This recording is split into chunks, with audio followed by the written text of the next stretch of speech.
Bonjour et bienvenue, mon cher ami. Vous êtes-vous déjà demandé pourquoi, malgré votre talent, votre amour pour Dieu et votre désir d'aider les autres, vous continuez à rencontrer des difficultés financières? Pourquoi les élus choisis par Dieu semblent souvent manquer d'argent, tandis que d'autres prospèrent sans effort? Est-ce une forme de punition ou existe-t-il un plan divin plus profond derrière tout cela?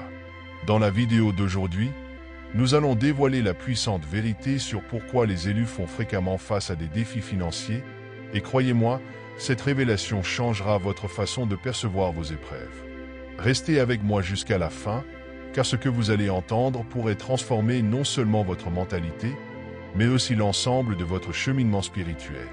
Nous ferons également une prière puissante au nom de Jésus, alors restez jusqu'au bout et ouvrez votre cœur pour recevoir les bénédictions de cette prière. D'abord, le manque financier n'est pas toujours le signe d'une absence divine, bien qu'il soit souvent un outil dans la main de Dieu. Ce n'est pas simple à entendre, surtout quand les factures s'empilent, que les opportunités semblent s'éloigner et que vous avez l'impression d'être oublié par le monde. Mais permettez-moi de vous rappeler ceci, Dieu n'utilise jamais le manque pour vous détruire. Il l'utilise pour vous faire grandir.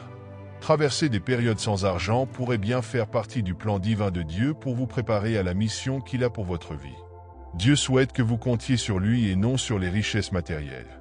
Comprenez ceci, bien-aimés, la richesse matérielle peut souvent devenir une béquille, affaiblissant votre dépendance envers Dieu. Le monde vous pousse à courir après l'argent comme s'il était le pourvoyeur ultime. Mais permettez-moi de vous rappeler ceci, Dieu est votre véritable pourvoyeur. Lorsque les Israélites traversèrent le désert, ce n'était pas la richesse qui les soutenait, mais la manne qui descendait du ciel. Dans Deutéronome 8h3, Dieu déclare « L'homme ne vivra pas seulement de pain, mais de toute parole qui sort de la bouche de Dieu. » Les élus, ceux que Dieu a marqués pour ses desseins, connaissent souvent des périodes de manque, car Dieu leur inculque cette vérité essentielle « Si vous avez Dieu, vous avez tout. » L'absence de richesse matérielle sert à approfondir votre foi, à dépouiller la fausse sécurité que l'argent pourrait offrir et à vous ramener à genoux en prière, cherchant Dieu comme Jéhovah Jireh, votre véritable pourvoyeur. Vous pouvez traverser des moments sans argent, mais vous n'êtes jamais seul. Vous êtes préparé pour avoir confiance en celui qui possède les collines, Psaume 50, 10. Dieu évalue votre cœur pour l'intégrité. Parlons de cette intégrité. Parfois, les difficultés financières sont la manière dont Dieu sonde les motivations profondes de votre cœur. L'argent est un révélateur de caractère. Suivez-vous Dieu ou suivez-vous l'argent? Cherchez-vous la richesse ou bien sa volonté? Dans Matthieu 6h24, Jésus affirme clairement « Nul ne peut servir deux maîtres. Vous haïrez l'un et aimerez l'autre, ou vous vous attacherez à l'un et mépriserez l'autre. » Vous ne pouvez servir à la fois Dieu et l'argent. Dieu permet certaines épreuves financières pour retirer l'orgueil, l'autosuffisance et la convoitise qui peuvent facilement nous capturer. Il veut être certain que, lorsque la bénédiction arrivera, votre cœur restera pur et vos intentions demeureront droites. Il souhaite voir que vous mettrez à profit ce qu'il vous donne pour ses desseins et non pour vous glorifier vous-même. Cette épreuve a même pour but de vous purifier et non de vous punir. Il est possible que vous ne receviez pas encore de bénédiction financière en ce moment parce que vous n'avez pas encore la maturité spirituelle nécessaire pour supporter ce que la richesse implique. La maturité spirituelle doit précéder les bénédictions matérielles et Dieu, dans sa sagesse infinie, cultive cette maturité en vous. Permettez-moi d'illustrer cela. Recevoir trop de richesses trop tôt peut être destructeur si vous n'avez pas développé le caractère nécessaire à sa gestion. Prenez l'exemple du fils prodigue dans Luc 15, 11-32. En réclamant son héritage prématurément, il a fini par le gaspiller. L'immaturité conduit au gaspillage des bénédictions. De même, Dieu peut retarder l'abondance financière dans cette saison pour former votre caractère en vous enseignant l'humilité, la responsabilité et la sagesse. Il veut être sûr que, lorsque la bénédiction arrivera, vous saurez non seulement en profiter, mais aussi en être un bon gestionnaire. La maturité spirituelle vous enseigne que la richesse n'est pas uniquement pour vous, mais pour le royaume. Vous êtes en cours de préparation pour devenir un canal de bénédiction et non simplement un bénéficiaire. Les difficultés financières peuvent être causées par une guerre spirituelle, des attaques de l'ennemi. Voyons ensemble ce champ de bataille de l'esprit. Certains d'entre vous vous retrouvez sans argent, non pas à cause d'erreurs personnelles, mais à cause de votre position dans le royaume de Dieu. Les luttes financières peuvent être directement liées à une guerre spirituelle. Ne vous y trompez pas, l'ennemi connaît pleinement votre potentiel. Il sait que si vous obtenez des ressources, vous les utiliserez pour avancer le royaume de Dieu, pour bénir les autres et pour briser les malédictions générationnelles. Alors, que fait-il? Il dresse des obstacles, intensifie la résistance et tente de bloquer votre accès aux ressources. Écoutez-moi bien, bien-aimés, cette lutte n'est pas un signe d'échec. Elle est la preuve de votre importance. Quand vous faites face à des attaques financières, c'est souvent parce que l'ennemi est effrayé par l'impact que vous aurez une fois libéré financièrement. Éphésiens 6h12 nous rappelle que notre lutte n'est pas contre des êtres humains, mais contre des principautés, des pouvoirs et des esprits mauvais dans les lieux célestes. Cette bataille financière n'est pas seulement matérielle, elle est spirituelle. Cependant, vous ne la menez pas seul. Dieu est avec vous et votre victoire est déjà assurée en Jésus-Christ. Vous surmonterez cela, et quand ce moment viendra, votre témoignage financier sera une démonstration de la puissance et de la provision divine. Vous traversez une saison de préparation pour des choses plus grandes. Vos luttes financières indiquent que vous êtes dans une phase de préparation pour accomplir de grandes œuvres. Oui, de grandes choses. Dieu permet souvent des périodes de manque pour modeler ses élus en des instruments capables d'accomplir. De la même manière que David a dû garder les troupeaux dans le désert avant de devenir roi, et comme Joseph a dû endurer la frousse et la prison avant d'accéder au palais, vous traversez une saison de préparation. Ne sous-estimez pas cette période, car c'est durant ces moments de pression financière que votre résilience se forge, que votre foi est mise à l'épreuve et que votre perception spirituelle s'affine. Romains 5, 3-4 nous enseigne que nous nous réjouissons de nos souffrances, parce que nous savons que la souffrance produit la persévérance, que la persévérance forge le caractère et que le caractère génère l'espérance. C'est votre saison d'élévation, de renforcement et de transformation pour devenir la personne que Dieu vous appelle à être avant qu'il ne libère la pleine mesure de ses bénédictions dans votre vie. Dieu désire vous protéger des pièges liés à la richesse. La Bible dit dans les Proverbes 16h18, « L'orgueil précède la destruction, et l'esprit arrogant précède la chute. » Dieu connaît les tentations qui accompagnent l'abondance. Il sait à quel point elle peut attirer même les cœurs les plus fermes vers l'orgueil, la cupidité et détourner l'attention de ce qui est essentiel. Dans sa miséricorde, il choisit de retenir l'abondance financière jusqu'à ce que votre esprit soit suffisamment fortifié pour en supporter la responsabilité. Pour beaucoup, le manque d'argent n'est pas une punition, mais une protection. Dieu vous préserve des dangers que la richesse peut apporter. La richesse murmure des promesses trompeuses, vous convainquant que vous êtes autosuffisant, que vous n'avez plus besoin de compter sur Dieu.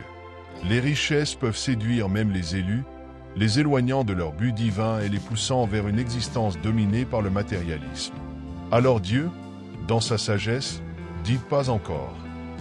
Il sait qu'à moins d'être spirituellement mature pour soutenir la charge de la richesse sans nuire à votre moi, il doit vous maintenir financièrement limité. Une redirection divine de votre attention. Parfois, le manque financier est la manière par laquelle Dieu réoriente votre focus de ce que vous souhaitez vers ce qu'il souhaite pour vous. Comprenez bien ceci, enfants de Dieu. Dans le royaume, le succès ne se mesure pas par la taille de votre compte bancaire, mais par la profondeur de votre alignement spirituel avec sa volonté. Nombreux sont ceux qui traversent des luttes financières parce que Dieu détourne leur attention de la poursuite des succès matériels pour les orienter vers une signification éternelle. Les difficultés financières que vous traversez sont souvent la façon de Dieu de dire « Mon enfant, il y a plus dans ta vie que l'accumulation de richesses. » Colossiens 3h2 nous enseigne « Pensez aux choses d'en haut et non à celles de la terre. » Dieu utilise parfois les défis financiers pour clarifier votre vision, éliminer les distractions et diriger votre regard vers l'appel plus élevé qu'il a pour vous. Pour développer l'empathie et la compassion envers les autres, rappelez-vous bien ceci, élus, les difficultés financières adoucissent votre cœur envers autrui. Dieu vous permet de traverser des périodes de manque afin que vous cultiviez l'empathie et la compassion pour ceux autour de vous qui sont dans la difficulté. 2 Corinthiens 1h4 nous dit que Dieu nous console dans toutes nos épreuves afin que nous puissions consoler ceux qui traversent des afflictions avec la même consolation que nous avons reçue de lui.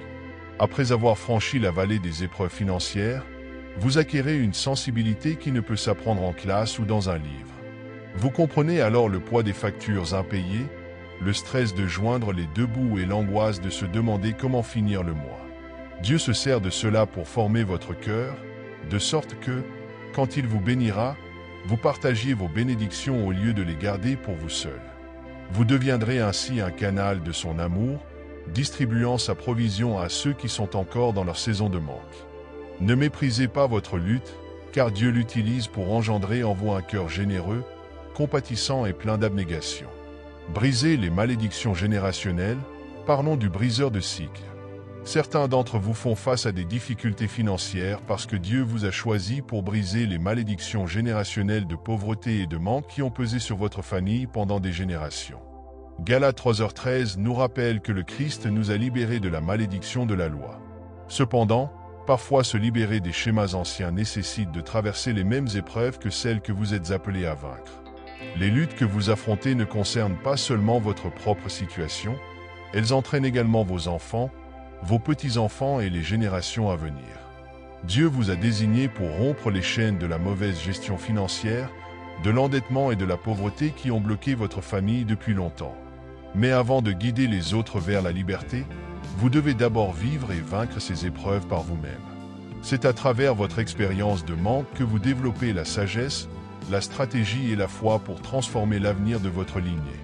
Oui, vous pouvez être financièrement limité en ce moment, mais comprenez ceci. Vous construirez un héritage, établissant une fondation de sagesse financière, de foi et de bonne gestion qui bénira les générations futures. La mauvaise gestion des bénédictions financières précédentes, soyons sincères un moment. Certains d'entre vous traversent un manque financier parce qu'ils n'ont pas su bien gérer les ressources que Dieu avait placées entre leurs mains par le passé. Oui, cela peut être difficile à entendre, mais je vous le dis avec amour, il y a eu des moments où Dieu vous a béni. Au lieu d'agir en bon gestionnaire, vous avez gaspillé ces bénédictions. Peut-être avez-vous dépensé sans discernement, négligé d'épargner ou ignoré les incitations du Saint-Esprit à donner et à investir prudemment. Aujourd'hui, vous traversez une période de manque non parce que Dieu refuse de vous bénir, mais parce qu'il cherche à vous enseigner une leçon de gestion. Luc 16h10 nous rappelle « Celui qui est fidèle dans les moindres choses est aussi fidèle dans les grandes ». Cette saison de difficultés financières est peut-être le moyen de Dieu pour recentrer vos priorités et renforcer votre capacité à gérer la richesse avec sagesse et précaution. Avant de vous accorder plus, il souhaite s'assurer que vous avez appris à bien gérer ce que vous possédez déjà. Vous voyez, Dieu ne nous bénit pas uniquement pour notre propre satisfaction. Il nous bénit pour que nous devenions nous-mêmes une bénédiction. Alors, si vous traversez un moment de manque financier, posez-vous la question. Suis-je un bon gestionnaire de ce que Dieu m'a déjà confié? Ce n'est pas le moment de se décourager, mais plutôt une opportunité de se recentrer, de refocaliser et de se préparer à gérer avec sagesse les bénédictions à venir. Développez le contentement en Christ et non dans les richesses. Bien-aimés, l'une des leçons essentielles dans une saison de défis financiers est celle du contentement. Philippiens 4, 11-13 nous dit « Je sais vivre dans le besoin et je sais vivre dans l'abondance. J'ai appris à être content en toutes circonstances. » Dieu se sert de ce moment pour vous enseigner que la véritable joie, la paix et la satisfaction résident en lui et non dans les biens matériels. La prospérité financière peut être passagère, mais le contentement en Christ est éternel. Quand vous trouvez votre satisfaction en lui, indépendamment de votre situation financière, vous pouvez proclamer que Dieu est bon.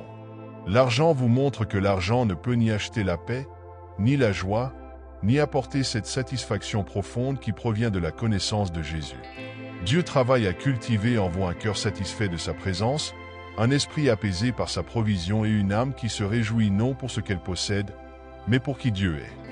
Si vous vivez une saison de manque, comprenez que Dieu vous apprend à trouver votre satisfaction en lui et non dans les choses passagères de ce monde. Mes amis, vous n'êtes pas financièrement brisés, mais spirituellement en formation. Dieu vous aligne sur son calendrier, vous enseigne à marcher par la foi, affine votre gestion des ressources, cultive en vous le contentement en Christ et assure que vos motivations sont alignées avec son dessein divin. Faites confiance au processus, car Romains 8h28 nous rappelle. Nous savons que tout concourt au bien de ceux qui aiment Dieu, de ceux qui sont appelés selon son dessein. Vous êtes en train d'être préparé pour des œuvres plus grandes, et lorsque le moment viendra, vous marcherez dans l'abondance financière non seulement pour vous-même, mais pour accomplir l'œuvre du royaume que Dieu a confiée. Pour finir, prions ensemble pour renforcer notre foi et pour nous préparer à recevoir les bénédictions de Dieu. Père Céleste, nous nous tenons devant toi aujourd'hui avec confiance en ton plan parfait. Nous affrontons peut-être des épreuves, mais nous savons que tu utilises chaque défi pour nous façonner, nous fortifier et nous rapprocher de toi. Seigneur, aide-nous à dépendre de toi plutôt que des richesses du monde. Donne-nous la sagesse nécessaire pour gérer les bénédictions que tu prévois pour nous. Fortifie nos cœurs, purifie nos esprits et guide nos pas sur le chemin de la foi. Nous avons confiance que tu pourvoiras en ton temps parfait et nous te remercions pour le dessein que tu as déposé en nous. Au nom de Jésus, nous prions. Amen. Merci pour votre écoute et pour votre abonnement. Que Dieu bénisse abondamment vous et votre famille.